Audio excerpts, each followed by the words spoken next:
கடன் அடைப்பது அப்படின்னு பார்த்தீங்கன்னா, முக்கியமா ஒரு அற்புதமான நேரம் நம்ம பெரியவங்க சொல்லிக் குடுத்துருக்காங்க. மைத்திர முகூர்த்தம்.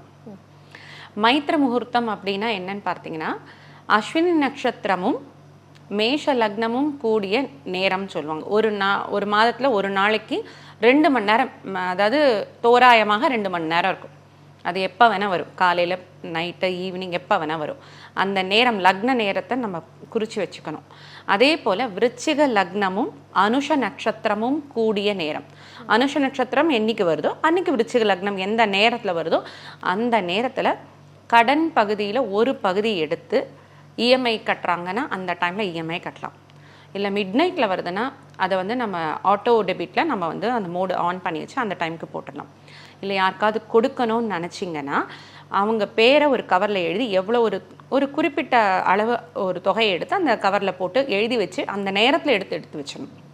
எப்போ நேரில் பார்க்குறோமோ அப்போ கொடுத்துடலாம். அப்படி கொடுக்க ஆரம்பிச்சுதுன்னா அந்த மைத்திர முகூர்த்தத்தில் ஆரம்பிக்கக்கூடிய கடன் நிவர்த்தியானது வெகு விரைவாக நமக்கு கடன் சுமை குறையும். அதற்கேற்ற அளவுக்கு நமக்கு வருமானம் பெருகும்.